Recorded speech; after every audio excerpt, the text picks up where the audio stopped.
Europarlamentarul Petru Luhan a ales ziua de luni, 20 decembrie, pentru a fi Moș Crăciun și a participat la sărbări organizate de preșcolari, dar și de copiii cu dizabilități. De asemenea, domnia sa a împărțit daruri celor talentați. Bine v-am găsit, copii!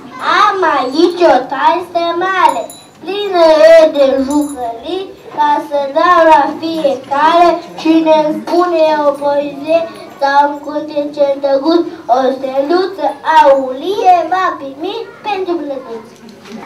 Pe piață albă, bomboanea m-a găsat, drag lângă tine, noi ora să o jucăm.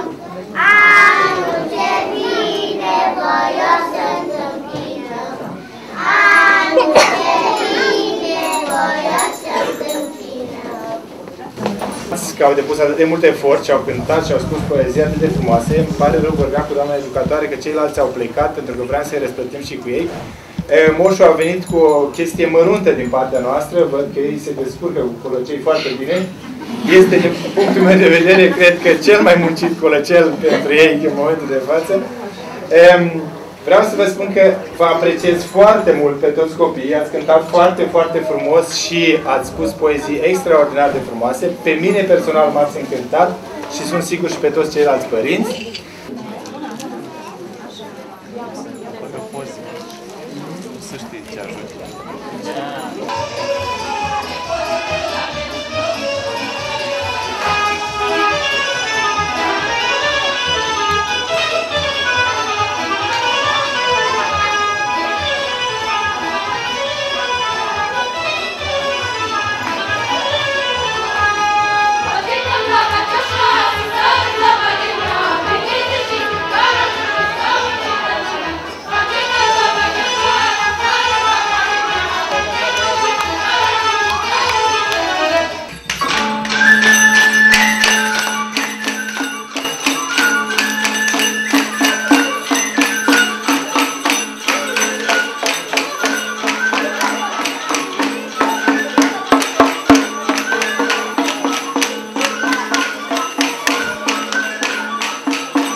Un caz aparte tratat cu multă atenție de europarlamentarul Petru Luhan s-a dovedit a fi cel al micului geniu de numai 12 ani, Marian Alexandru Cozaciuc din cartierul Burdujeni. Acest copil, deși nu vede și nu aude în totalitate, a reușit, datorită ambiției și perseverenței de care a dat dovadă, începând de la 4 ani, să devină olimpic național și internațional. Alexandru este băiețelul care cântă la mai multe instrumente de suflat. Pentru că moșul a aflat dorința băiatului de a avea un saxofon, a venit în întâmpinarea sa cu acest cadou. Ce înseamnă pentru tine a cânta la instrumente și ce performanțe ai până acum?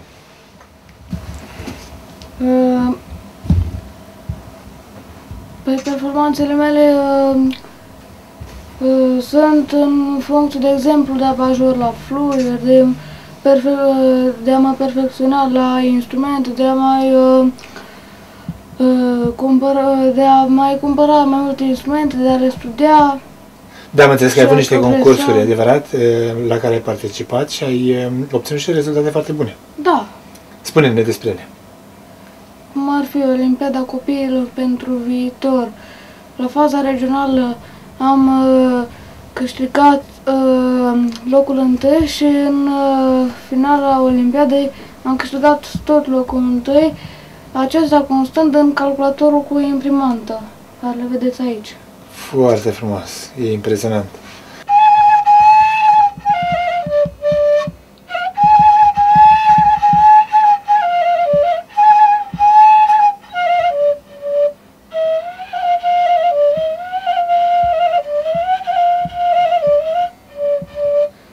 Și de Lencă, Șocarină și Cimpoi și Căuc.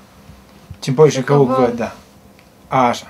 Ce alte instrumente crezi tu că ar fi ceea ce te-ar interesa și ai putea face impresii cu ele? mi-a dat ideea maestru George Sârbu de a pune mâna pe un saxofon sau pe un clarinet și să-l studiez.